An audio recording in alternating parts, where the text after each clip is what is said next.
Hi everybody. Thank you. Audience participation already. Welcome to our session. I'm Paul Braithwaite, Head of Innovation and Voice at the Community Foundation for Northern Ireland. So you're very welcome to our session, which is about fixing tech's image problem, where we're going to be talking about the overall balance of impacts of digital technology and the internet on our society and the role of the whole Tech for Good movement. So the Community Foundation, for those of you who don't know, is an independent charitable foundation set up in Northern Ireland in 1979. And as our strapline says, we connect people who care with causes that matter, which means that we work with donors and partners from across business, philanthropy and government, and then we distribute resources through grants and programs to the priority issues in our community through grants and programs that support community groups, charities and social enterprises in Northern Ireland. One of the programs that we run is called Techies in Residence, and that matches tech experts with charities and social enterprises to build digital products that can have a direct social impact. And at the end of the session, we'll show you a short video about that program and give you an opportunity to hear how you could potentially get involved in that program in future. So I'm joined by two fabulous panelists I'm just going to briefly introduce. So Catherine Rowlandson is co-founder of the social enterprise Kippy, which was set up in 2016, and they work with groups from the community who are traditionally removed from the game-making industry with the aim of increasing the diversity of voices telling stories via games. Since they were set up, they've worked with groups of secondary school students on the autism spectrum, LGBTQ teens, homeless young adults in North Belfast, young adults with learning disabilities, and taught games development classes to girls under 13. And they've been recognised through the Observer and Nest as 50 New Radicals, and also won the Sir Ken Robinson Unlocking Creativity Company Award. Also joining us is Adrian Johnson, who's the Director of Digital Catapult, accelerating UK advanced digital technology, innovation and adoption to drive growth in high-impact sectors of the UK economy. Adrian's also on the board of the Community Foundation. He's one of our trustees, and he's utilising his experience and skills to enable Northern Ireland SMEs, tech innovators, corporates and public sector to adopt emerging tech to enhance productivity, growth and the Northern Ireland economy. So we're going to hear from Adrian and Catherine in just a moment, but we're going to kick off with a little bit of audience participation. So I don't know if you've come across a tool called Mentimeter before, and people, if there's anybody watching online, they can do this as well. So what you'll need is your smartphone or any kind of tablet or device. And I'm going to just change tab here. So if you go to the website, open any web browser and go to menti.com, menti.com, and it'll ask you to put in a code. So put in the code at the top of the screen there, which you obviously can't see because it's tiny, so I'll read it out. It's 41105327. So 41105327. So this is the question we'd like you to answer. When you think about the impact of digital technology on society, what words come to mind? So we're going to get a bit of a word cloud going here. So you can put in up to 3 words, whether they're, I was going to say good, bad or ugly, but no swear words, please. So just good or bad. And it's just interesting to see what people say. So I'll give you a minute. So the website is menti, menti.com. And the code is 41105327. So hopefully we'll get some words popping up. Who's going to be first? Yay! Mind-blowing, detrimental and helpful, so a bit of both there.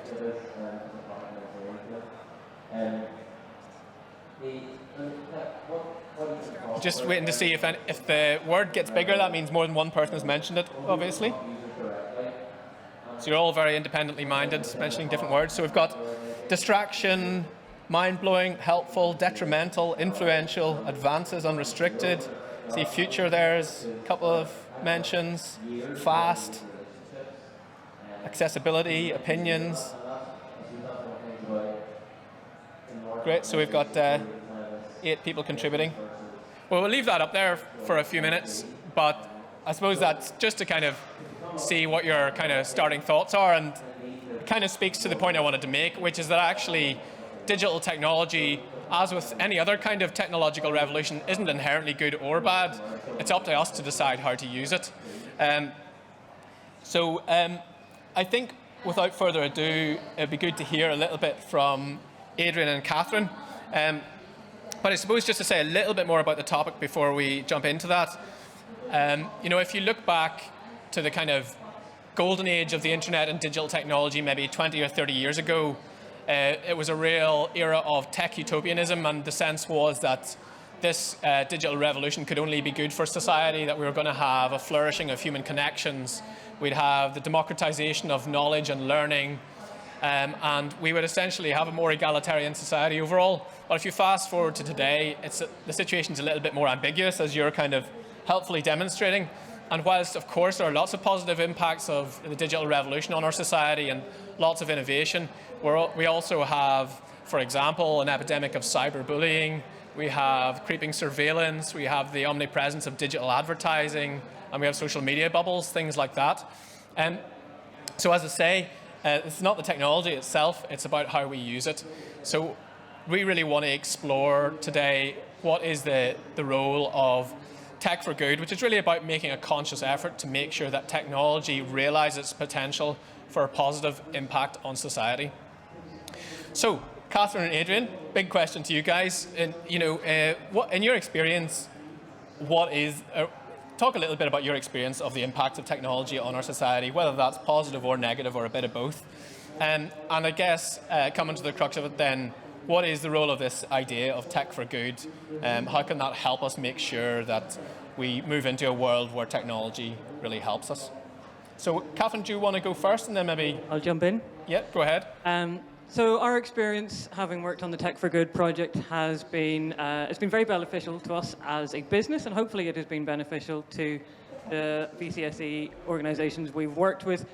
In order to stop Tech for Good becoming a sort of a box-ticking exercise, a corporate CSR sort of, box-ticking, we find that the Tech for Good program allows us to really spend lots of time with the organisations, with the charities, because if you don't understand the problem, there's no point running in and saying, you need an app, or you need a new database. And it's important that the more you talk, the more you have these conversations, that the VCSEs themselves obviously have spent time in the community. They know the problems that they face. They know how their clients work with them. They know how to connect with them.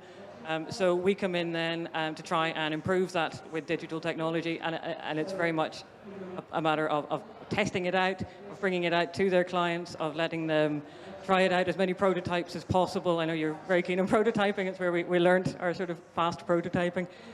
So that's one of the ways that Tech for Good in this situation, I think, can be really useful, where you actually make sure you get to the bottom of the problem and make sure that you do something useful that the VCSE organisation will actually use and will make an impact on them. Well, I found the word cloud really interesting, because we were sitting talking about it before it came up, and the word I used was mixed. I thought that would come up, and I think then when we looked at all the words that did come up, it was very divided. And when I think about Tech for Good, my experience is no one sets out to make tech for bad. Right? Everybody sets out to develop solutions that are going to inherently be good for society. The big issue that we have is, though, it's not exactly how it's used, but how the data and the infrastructure is used by the producer that ultimately causes the problem. And we've seen that even through COVID-19 with social media platforms, and how that could be utilised. Initially they started to connect communities, connect people like us, connect people with things that matter, but ultimately connecting people with social media campaigns, which could be good or bad, and therefore technology gets a bad name associated with that. I think that from a Techies and residents perspective, it's hugely important that the third sector get involved with technology. The way, even through COVID-19, how we engage with people, how we fundraise, how we identify what type of programs need to be developed for communities has changed significantly. It won't just change for Community Foundation for Northern Ireland, it changes for a lot of third sector organisations. How we develop skills internally within the third sector to identify what those challenges are. We know what the challenges are, the third sector know what the challenges are. What the technology solution should be, they don't know. They can be supported by the technology community to develop those solutions, but ultimately understand what impact that's going to have on them as end users. And that's the problem that we've had with technology to date, and why technology has such a bad press. Technology, big innovations tend to happen within academic institutions, develop really quickly. Large corporates develop really quickly. not necessarily having an ethical focus on them, and what impact it's going to have on the end users. And if I could maybe even just go back to the last speaker from Be Secure, who talked about ECG monitoring and mapping. That's inherently a tech for good solution. And one of the things that I picked up on that he talked about was around stress levels, monitoring your stress level through the wheel of the car, the steering wheel of the car, to see what your stress levels are. Why would you do that?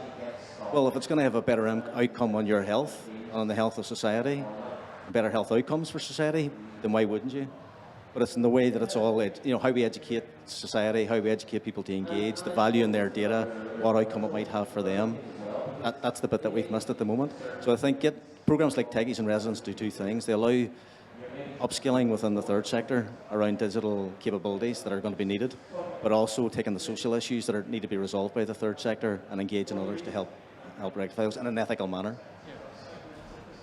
So just probe a little bit further, I guess, as you kind of rightly pointed out, Adrian, tech for good isn't something that's owned by the third sector. Tech for good can happen in the private sector, in government, in the voluntary and community sector where we work, or the third sector as we sometimes call it. So I'm just kind of wondering how can we get better collaboration across those sectors? And that's kind of one of the things we've been trying to do with Techies and Residents, is finding a really productive way of collaborating with digital industry. How can we tap into the digital skills that are in there, but not in a way that is kind of, I suppose there's a tendency for that to be classified under the corporate social responsibility kind of heading, and there's a risk there of tokenism. We think of kind of hackathons that don't have any immediate outcome, or pro bono support that maybe can get deprioritized if other business priorities come along. So Techies and Residents is one way we've tried to kind of build a better relationship, a deeper relationship with industry that way, but what do you guys think? And then I'll come to you guys as well, so you might want to think of questions or comments around that. How can we get a more productive, mutually beneficial way of collaborating? Well, I think it all goes back to tech's image problem to a large degree, because there shouldn't be such a big divide between people working in the third sector and people working in tech, as far as I can see. That what we really need to do is bring it all back to education, to show young people more real-life positive outcomes from tech, and not to keep it as a sort of separate maths-led scary area, but as something that is inherent in all our communities. You shouldn't be starting a business, whether it's third sector or not, unless you're thinking about how tech can be involved in it. And it's because of tech's image problem, which, as someone of my generation, I feel like slightly responsible for, because we've allowed this to happen. If you think of anywhere in media that you have seen a programmer, in fictional media, the likelihood is you've seen a hacker. And it'll be a male, it'll be socially awkward, he'll be lonely, he'll be in the dark, and that's... Is that me? I think so. And that's what young people are growing up to believe. So if people are growing up believing if they want to make a difference, and if they want to be in a caring profession or a social enterprise, then they're not seeing tech as naturally the way forward. So if we can combine those areas really early on in education, in school, then by the time they get to the stage of looking to expand their business, to looking to do as much good as they can, they already have an inbuilt knowledge of technology. Paul, for me, I think it just comes back to normally you're right. It's a tick box exercise in terms of corporate social responsibility, because it normally comes from the fact that organisations will put employee engagement programs together, and they'll say, we want to encourage you to get involved with the third sector. We want you to get involved externally within the company.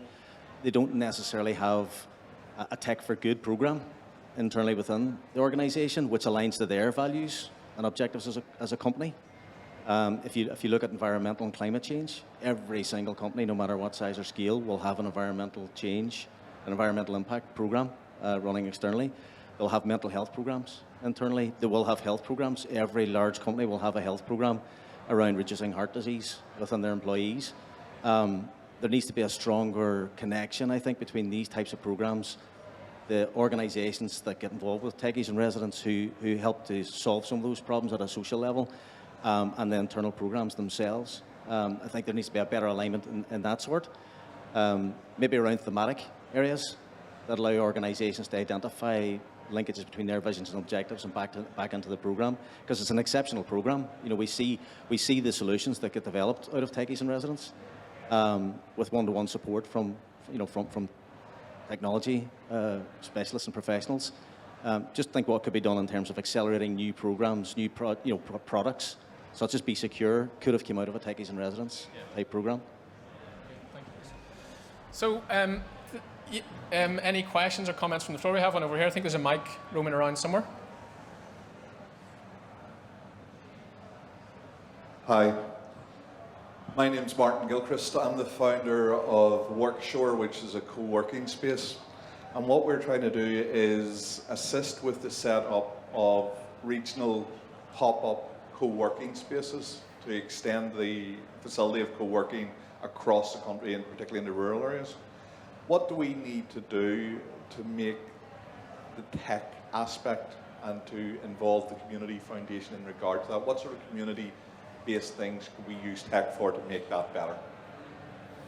Okay, well, I mean, in terms of the community foundation, so you're setting up some co-working spaces, or? We're facilitating them. So what we're doing is we're going to create an online resource that helps anybody that wants to use empty desk space or venue space to set up a pop-up co-working to help them and assist them with doing that. Okay. I guess kind of one of the things with co-working is, or the idea behind it, is collaboration. And that's kind of what our program's all about. So it's an interesting idea about a physical space, and if you could get tech companies or even freelance developers and charities or social enterprises into the same space, would that facilitate collaboration? That would be one thing that would be interesting to talk about.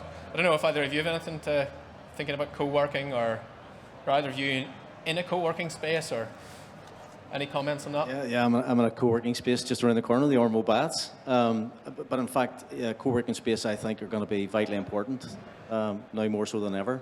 Around innovation. Innovation comes together not necessarily when you have people from the same companies together. It's whenever you have people from different backgrounds, different social backgrounds, different technology backgrounds together. That's where innovation happens.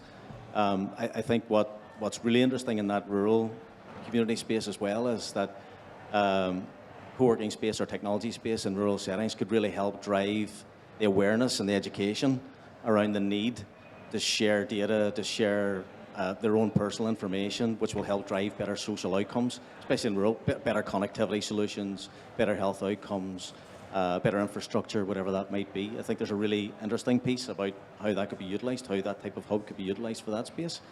I think it feeds into the larger program, what we just talked about as well, which is that might happen in a rural community, but how do you ensure that large corporates, for example, might take something like that on as a corporate program, which would drive a change in rural connectivity, where it might be a thematic area, something like that, but it would be something that's very interesting to explore. Great, thanks, Adrian. Do you want to add anything, or we see any other comments or questions from the floor?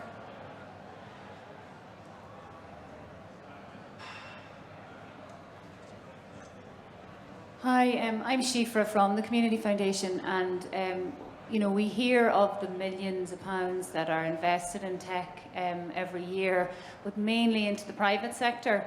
And I just wonder if anyone on the panel has any thoughts on how and where funding should be resourced for the community and voluntary sector to catch up even, rather than relying on CSR and the other initiatives that we've talked about. This was a really difficult one, because the third sector is not going to be any different from any other sector that's fighting for skills. And ultimately, when it comes down to things like digital skills, and we see the increased salary costs, we have every sector fighting over the same types of skill sets, which is extremely difficult. Like everything else, they talk about upskilling. There probably is, I think, one of the big opportunities that should be put in. One of the strongest sectors that we have in Northern Ireland is the third sector. I do strongly believe that better collaboration between the Department of Communities and the Department for Economy around developing skills-based programs that could be utilised to develop a stronger pipeline of capabilities that could be in the third sector would be hugely advantageous. A better skills pipeline between FE and HE, opening up that accessibility of skills, I think would open up a whole new pipeline that could support the third sector, because it's going to be very difficult for the third sector to compete with high technology growth sectors around those skills, but they require the same levels of skills. But the skills pipeline is very, very broad. So for me, I think that there should be a very specific digital skills program for the third sector, not necessarily just around the technology applications of it, but even just how do you completely transform the third sector with digital engagement, digital technology skills, and really the third sector could play the initial role of engaging more young people and changing the image of technology, where potentially it's not happening at schools. The third sector have a lot of youth engagement activity which could really leverage that and drive that skills pipeline and make it inclusive innovation is the kind of word that we're all using at the moment, or the two words that we're using at the moment. Yeah, I was just going to add to that. If you look at, obviously, I'm a dairy girl, so I'm going to mention Elemental. Leanne and Jennifer there. They obviously they're tech. They're also tech for good, and that came from because Leanne herself had studied programming, but also had a background in community health. She was able to put those two passions together and create a fabulous piece of tech for good. So once again, it goes back to if we have more people with these sort of dual backgrounds, if we're not saying you have to either follow a tech career or a health career, you have to either follow a tech career or a sports career. That it comes back to education and getting people involved from a younger age. That's a really interesting point, though. So it brings me back to our current health and social care system is under severe pressure, and the people that know the solutions or what needs to be resolved in that are the health and social care workers. But there's no way of them getting their heads up to even think about technology or get application to technology. So that's a really good, because they were social workers who came through understanding the solution, but had to give up their day job. One of them had to go through an accelerator program to go through their day job to resolve that, to resolve that problem. So there is a real lack of funding and programs associated with that type of activity. To be fair, Jennifer had to get in the car at 5 o'clock every day and drive to Belfast to be part of an accelerator program for a year. That's potentially where the rural hub connectivity piece could come in as well, and just making it more accessible, technology and awareness and programs more accessible. Just to add to that, at the minute, you have to be a certain type of person, especially to be a woman in tech, and you have to put yourself out. You have to be able to be prepared to drive, get up in the morning and do all this. Whereas you shouldn't have to be that sort of person who is prepared to put their head above the parapet. It should be easier. And quite how you do that, I'll leave to you. Thanks, guys. So I'm conscious of time. We've only got a very short window here. In a moment, we're going to show you a little short video to wrap up. But I suppose just to say that if you'd be interested in having a follow-up conversation with us, do give us a shout. We're keen to discuss any partnerships around tech for good initiatives. As Shifa says, there is a huge need to invest in the digital transformation of the third sector, not only as an end in and of itself, but so that the sector and the thousands of organisations out there in our community can support those most vulnerable and marginalised members of our communities to deal with and make the most out of that digital transition that's happening and which has been accelerated hugely, obviously, over the last year and a half or so. So do give us a shout. So I'm going to show you a short video now about our Techies in Residence programme, and then I'll leave the contact information on the screen at the end as well. But thank you very much for coming, and please do stick around and chat to us. And I think there might be still some donuts left, I'm not sure. Yes, there are.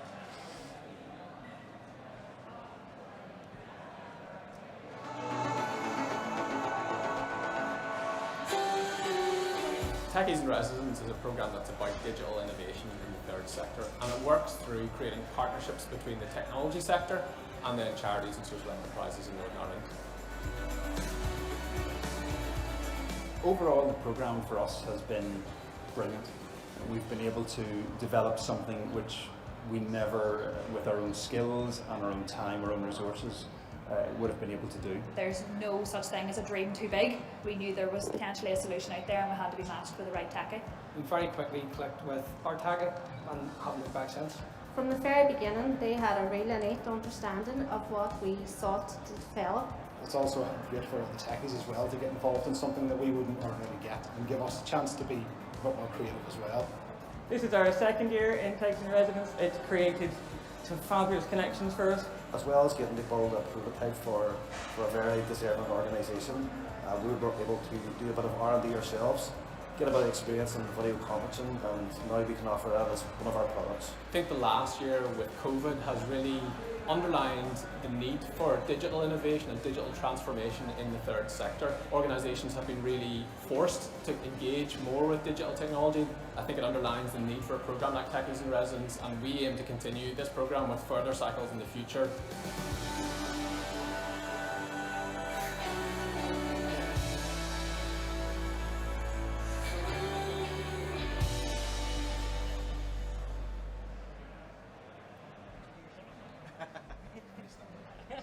Thanks very much, everybody. You guys are released.